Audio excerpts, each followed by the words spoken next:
Elena, we're going to start off with another corruption scandal. Yes, indeed. With just 5 months to go before the presidential election, things were looking quite good for the French socialists. But now, unfortunately, they've been hit by a new scandal and they've gone back to their worst old habits of attacking one another and giving the right-wing press plenty of things to write about. Look at this front page from Le Figaro. The strange silence of Hollande is their front page. They're attacking the presidential candidate for not having more to say about this latest scandal, which very briefly is about a mayor in the north of France near Calais who's accused of taking kickbacks over housing contracts. Now, that became a national issue at the weekend when Arnaud Montebourg, who of course made a name for himself by doing really well in the socialist primary poll, accused Jack Lang, whose parliamentary seat is up in the north. He's the former education minister, a very senior socialist. He accused him of being involved in this corruption scandal. Lang is now suing Montebourg, so the socialists are all attacking one another. And Le Figaro says François Hollande's got to take some responsibility because all these events date back to when he was party general secretary for 11 years. And he's not had anything to say about it, so they're quite critical. Quite a lot of division then ahead of the election next year, and of course there's a new candidate taking part in that election next year.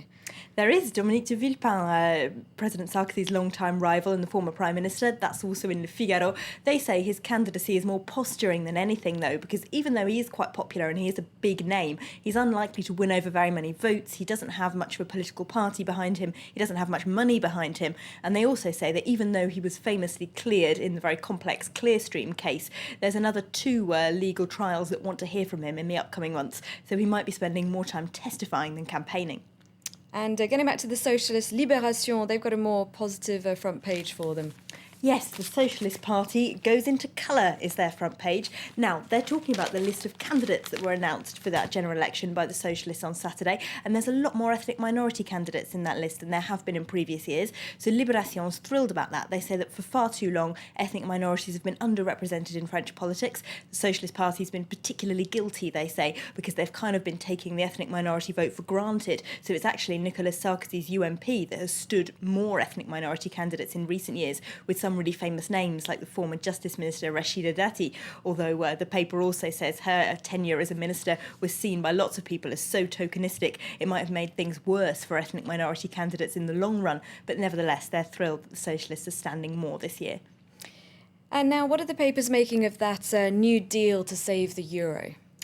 Well, La Croix leads on what Europe of 26 has in store for it. Of course, that's Europe without Britain after David Cameron decided to veto it. But even within France, the papers can't quite agree on whether that accord is actually a good thing for the Eurozone or not. La Tribune calls it the new Europe on its front page, and the editorial says it's excellent that Europe is going into further economic integration. It's the logical continuation of the European project, whereas Les Echos have got further doubts still over the Eurozone agreement as their front page, and their editorial says there's still lots of grey areas in this, and they call it the end of European politics inside, saying that it's the markets that are taking control now and not the politicians, because the politicians have so little vision. Right, now, not long to go before Christmas. Some of us are going to be on holiday very soon, but not everyone is getting into the Christmas spirit.